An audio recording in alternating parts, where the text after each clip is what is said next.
Kody shamelessly flirts with Robyn and tries to turn her, making fans cringe. Sister Wives fans are frequently annoyed by Kody and Robyn. Both of them have a propensity to act and place the blame elsewhere. We are all aware of Kody's ravenous need for attention. This time, he freely said that he never gives up scope to enjoy attention. The celebrity openly flirted with Robyn in the trailer for the next episode. Additionally, he revealed unnecessary bedroom details that have permanently damaged our relationship. Kody has never had a proper conversation with any of the OG 3 spouses. After he married Robyn, his relationship with them took a turn for the worst. Still, the celebrity and Robyn maintain a lighthearted and flirtatious friendship. The two were teasing each other in the most recent advertisement. To please his lone surviving wife, Kody even began cleaning the house and doing the dishes. But when fans saw the two flirt, they shuddered. Furthermore, Robyn walked past Kody after laughing at his flinching attempts. Christine was in her 20s when Kody married her. His third wife was the diva. Christine recently revealed that Kody still haunts her. She frequently talked about feeling abandoned in their marriage and like a basement wife.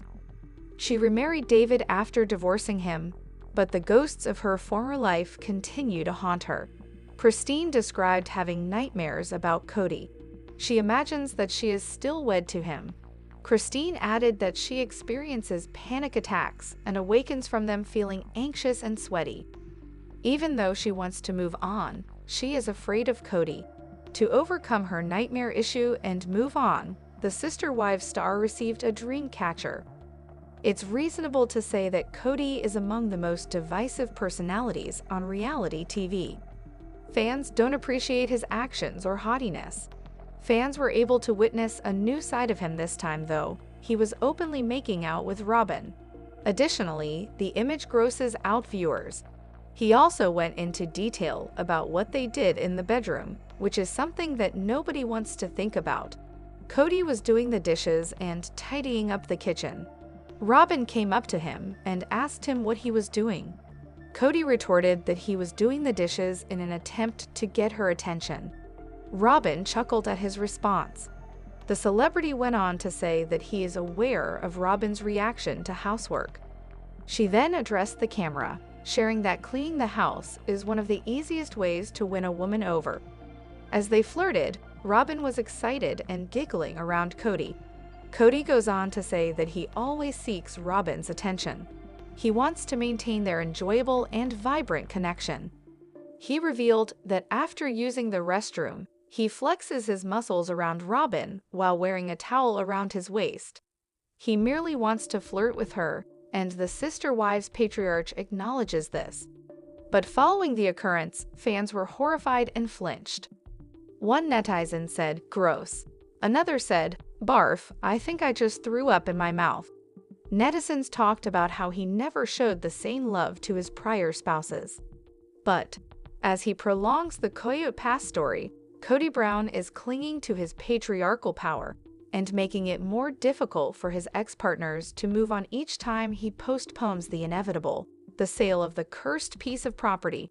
It's safe to assume that during their spiritual unions with Kody, Janelle, and Mary Brown, both of whom have interests in Coyote Pass, were devastated.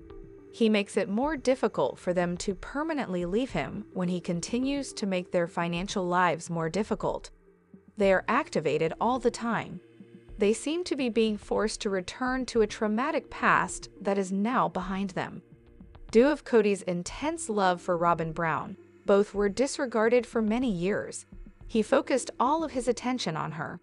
Christine Brown, who sold her portion of Coyote Pass for $10, and Mary and Janelle faced constant rejection. Like males, women desire to be admired, but Robyn was the only one who was given special treatment. The strange thing about that is that Kody's ego is so weak. It should make him more sympathetic, but it doesn't. He would quickly sell the property and give his ex-partners a portion of the revenues if he was genuinely nice. On the surface, it appears to be a business issue. According to Janelle, Mary is wise to hire a lawyer because the Browns are not family anymore. It takes time to untie all the links that bind, even though the women are doing their best. It takes hard, inward labor to accomplish that. People must go through the grieving process when they lose close ones. Recovery is really difficult. To appreciate the beauty in altered circumstances and embrace a new reality, the brain must be retrained. They have already tested these women. A man who didn't truly love them was forced to live with them. For a very long period, they were forced to do it. After they got the guts to go forward as single women, they had to deal with Kody due to money concerns and co-parenting issues related to their previous spiritual marriage. Garrison Brown, Janelle and Kody's son, passed away. Janelle had to go through that terror after everything she had been through. Life is so unjust. Kody, like Janelle, will never forget the wonderful youngster who served his country in the Nevada State Guard and showed compassion for animals. But when things go tough, Janelle has no husband to console her. Robyn is always with Kody. Above, Janelle perhaps wishes things were simpler as she navigates the difficulties of Coyote Pass.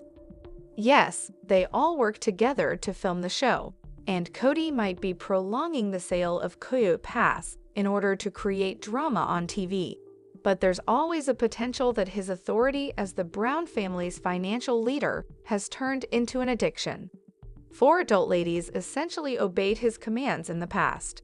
Even though Robyn had more influence over the patriarch, she still regarded him as the head of the household. Hopefully, Kody's interactions with his ex-partners aren't motivated by power. Off-screen, the sister wives polygamist is now married in a conventional marriage, which should represent a change. The least Kody can do is to assist the women who are struggling alone. Even if he owns more, it would be the most kind and responsible thing for him to sell Coyote Pass and split the money equally. Those women supported him for decades and helped shape him into the man he is now, even though he is the patriarch. In the history of the TLC series, Season 19 has been the longest episode. Longtime watchers, however, would truly like all the cast members. Christine Brown and Sukanya Krishnan, the host of Wives Season 19, have a conversation. The reality star then discusses her feelings over Robyn and Kody Brown's premarital affair. "We've all seen their engagement pictures," Christine added. "How close did they get before getting married, I wonder?" After she finished speaking, Krishnan asked Kody if he had ever been in a physical relationship before Mary. His answer? He informed Sukanya that he was shutting down that inquiry. For years, there has been conjecture that Kody did not travel 5 hours each way to see Robyn on the weekends merely to sleep on her couch. Their close engagement photo depicts a couple that seemed to have that kind of relationship. Yet this assertion was never verified. The picture, which is displayed in the couple's house, shows Robyn pressing against Kody as the sun sets, while he rests on his white Lexus sports car. During Season 18, TLC's cameras captured her talking about the fun times she had with Kody in that exact vehicle before he sold it. On Sister Wives, Kody must defend his relationship with Robyn all the time. Kody Brown is currently with the first woman he says he has ever truly loved after all of his previous wives abandoned him. So why does he constantly feel the need to justify his relationship with Robyn Brown? In a confessional during Season 19, Kody stated that he will always prioritize Robyn over everyone else, including his grown children. In his discussion about mending his strained bonds with the kids he shares with Mary, Janelle, and Christine Brown, he made reference to this. Regarding his continued distance from several of his adult children, he stated, "My children will always be my children, and the door will always be open to them. That door is where they must enter." Petty Kody went on, "I'm going to be holding a hand out for that. However, I'm going to cling on to the hand next to me and refuse to let go. In order to maintain a relationship with my kids, I won't cut Robyn off." Kody has this idea that somehow if he leaves Robyn home, he's going to be able to come to these family gatherings Janelle explained. And that is completely untrue. Kody is estranged from 90 to 95% of his children, she concluded. Events don't truly want him. Regardless matter who he brings or does not bring, he is not coming. The majority of Sister Wives fans would be delighted to hear the answer to this query. Although the Brown family had issues prior to Robyn's introduction, they experienced a breakdown following her arrival. Kody was with Robyn and her kids most of the time from the beginning. She explained that it was to help her, Kody, and the kids develop a bond as a family. But Robyn took up the most of Kody's time during their stay in Las Vegas and then Flagstaff, Arizona. Fans would therefore be interested in hearing Robyn's opinion on whether or not she bears any responsibility for the dissolution of the family. In the spring of 2025, Sister Wives will return to TLC after a vacation. TLC has not said how many episodes remain in this season before the tell-all premieres. Robyn Brown's support of Kody Brown throughout his conflict with his ex-girlfriends Janelle and Robyn Brown over Coyote Pass, as well as the extravagant lifestyle of his fourth wife, are reminiscent of the decadent excess of Marie Antoinette, the last Queen of France. The atmosphere is foreboding as Mary Brown declares that no one in the family trusts one another, and Janelle Brown starts a company, Tata Farms, in an attempt to address her financial issues. Is the drama, which includes the commotion around Robyn and Kody's spending patterns, enough to ruin Sister Wives? Perhaps it is. Coyote Pass is a site of combat. Kody claims that he owns 4 plots of the property, or 97% of it. He asserts that his ex-wives hold minuscule shares. He occasionally considers selling the land, but he eventually decides against it. Everything revolves around him and his desires. Kody, Queen Robyn's king, is as erratic as any royal with an obsession for power. The long-suffering ex-partners now have to tolerate Kody's caprices. Perhaps the purpose of the activity is to make them feel like sister wives once more.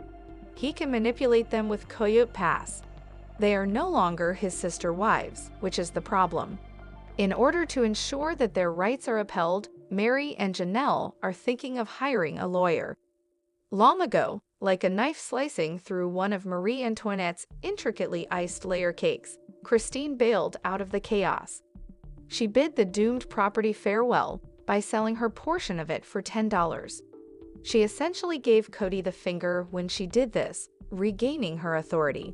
That was powerful, but Mary wants what she's entitled to, and Janelle needs money. The desire for something is perfectly acceptable. The Brown family's polygamous utopia was permanently altered when Robyn, so delicate and modest, entered it. Some people believe that Kody's favorite wife is a skilled manipulator who is constantly thinking about money. She seized her kingdom with astonishing ease, treating the other spouses like slaves. Robyn got the best of everything, even though she didn't overindulge like the careless good-time girl, Marie Antoinette. Diamond rings, expensive shoes, the greatest house, and more time spent with Kody. Meanwhile, the other Brown women started to yearn for a revolution, much like a vengeful French mob clamoring for Marie Antoinette's blood. Robyn is a woman who prefers to own rather than rent. She used to hide her claws in an attempt to live in harmony with her fellow sister wives, acting as though she was all about justice. But Robyn's true ambition was to become queen. Robyn's financial life became more intriguing and significant as she attempted to remove other pieces from the Brown family chessboard, and she secretly desired monogamy. An example of how nice this sister wives queen had it was Versailles by Kody and Robyn. Robyn's lifestyle isn't that horrible, even though she continues to cry. Now advertised for $1.65 million, the Flagstaff mansion is a costly residence. Kody and Robyn are obviously accustomed to a very high quality of living, even though they are moving. Among the numerous features that Marie Antoinette may value in that home are a covered porch, a large living area that is ideal for entertaining, and an opulent kitchen that is furnished with double-wide stainless steel appliances. This is the only way that everyone else in the Brown family lives. Definitely, although Mary owns Lizzie's Heritage Inn, a bed and breakfast, she does not reside in a contemporary palace as Cody and Robyn did. On screen, Janelle battled with Cody on a couch that most likely wouldn't be an Architectural Digest last season and attempted to prepare dinner for a group in a small kitchen. What makes it all appear so Marie Antoinette is the disparity in lifestyle. How could this not infuriate the other Brown women? This kind of social distinction is what ultimately caused Marie Antoinette's downfall. Cody and Robyn don't have the excuse that she was too naive to comprehend the lives of the impoverished. They are fully aware of the situation involving the ex-partners. The well-known couple must be aware that they have much more. Janelle recently talked about Cody stealing lots of money from accounts belonging to the Brown family. He made the financial decisions, while she handled the bookkeeping and bill payment. Once more, the patriarchy is at work. Janelle worked to support the family, but she was not allowed to spend money without a man's consent. As his ex-wives attempt to start over, Cody Brown maintains his traditional polygamist persona while playing the victim. But occasionally his pricey tastes, as well as Robyn Brown's penchant for luxury, tell a different tale. Cody's chic David Yurman pendant is a nod to A-list fashion. Cody's Christianity doesn't appear to extend to leading a Spartan lifestyle because jewelry from that designer is expensive. It is said that a wealthy man can enter the kingdom of heaven more easily than he can pass through the eye of a needle. Cody continues to live extravagantly despite everything. Reality stars Robyn and Cody are not divisive. They seem like outright villains since they are so obviously focused on one another. It isn't really image rehabilitation when they engage in retail therapy and flaunt the outcomes while Janelle Brown doesn't. While other women stayed at home to support the Brown family, poor Janelle worked herself to the bone. She was left with very little after her unhappy marriage to Cody ended. Robyn, meantime, was living with King Cody like Marie Antoinette. In GR Girls Reddit post, Cody received backlash for selecting a $1,100 pendant that was deemed GQ-worthy. Who knew the blonde man with the trademark mop had such a penchant for ostentatious accessories? His necklace is an ultra-masculine box chain with a dazzling blue sapphire shield. Cody is dressed to kill when he puts on his David Yurman jewelry and his Easter egg-colored silken clothes. He is prepared for everything, from breezing through Las Vegas malls to couch fighting with Janelle. All he needs to do is put on that earth-toned bomber jacket. Wearing a forest green t-shirt, a pale blue jacket, and the previously mentioned bling, Cody looked like the Cheshire Cat as he made an appearance at Sister Wives star Savannah Brown's graduation. He has received a lot of criticism for his parenting, and some of it might be justified. After all, he didn't even acquire a Christmas present for his daughter with Janelle, Savannah, yet he spent $841 on Robyn's minibikes for his children. Does Cody prioritize style over content? That's how it appears at times. Cody should definitely go inward rather than concentrating on developing his great six-pack abs and rambling on about the importance of sacred loneliness in plural marriages. That is, about women suffering in silence. It was a very big parenting fail for him to not give his daughter a Christmas present, while his other children received incredibly expensive gifts. His wires occasionally get crossed, but it doesn't imply he doesn't love her. Another Reddit post, this one was made by ohboy89, saw Cody relaxing on a sofa with Robyn, his eternal sweetheart, and flaunting his David Yurman pendant once more. Above is a still from a scene in Sister Wives. While observing, a fan spotted a large, expensive blender in the background, valued at $360. Although Cody and Robyn seem to have it all, information regarding their financial situation has never been clear. Kody makes money in any way he can. In the past, he raised money by selling guns. Kody shared his pro-gun opinions on X, then Twitter. He operated Des Huntos firearms and accessories for many years. Then there was My Sister Wife's Closet, an apparently doomed business that sold jewelry that Kody's wives enjoyed. Things at that company seemed to go south quickly when Robyn took over the design responsibilities. The website for My Sister Wife's Closet is now in limbo. Although Kody and Robyn receive compensation for filming Sister Wives, there have been rumors of financial difficulties connected to excessive spending. Kody and Robyn sold a high-end house for $1.9 million and bought another for $2.1 million, according to My Take on Reality on YouTube. They're in the major leagues when it comes to real estate. While Janelle had to settle for a tiny rental apartment with a galley kitchen, Kody and Janelle lived in luxury. As most Sister Wives viewers who watched the previous season are likely aware, it was difficult for her to prepare food for a crowd because there wasn't much space. Given how comfortably they live and how the other wives, who are now ex-partners, do not, Kody and Robyn appear self-centered. There appears to be a significant lifestyle difference that is too significant to overlook. Actually, it appears that Janelle harbors a great deal of resentment toward financial matters connected to her spiritual connection. This is because she contributed to the family for years in the hopes of receiving affection, a better lifestyle, or anything else. Rather, she ended up without a husband and without any actual money. The sunken cost fallacy is a concept in economics. Since so much money has already been invested in ventures, the goal is to keep doing so. Rather than reducing their losses, they simply assume that things will improve if they continue to spend. That doesn't usually occur. Cutting Janelle's losses sooner would have been wiser in light of the time, effort, and money she invested on Kody. She isn't to blame for anything, though. She made a contribution every single day. Because the power couple has taken over the Coyote Pass decision-making process, Kody and Robyn are currently at odds with Janelle and Mary Brown. In essence, they are keeping the former owners of shares in the cursed property waiting. The cash infusions that would result from offloading the landmark piece of land would likely be beneficial to those ex-partners. Kody wants to sell, but he decides against it. He seems to be playing a game with ladies who have emotionally checked out. The patriarch forces them to have more uncomfortable encounters with him, even though they don't want to.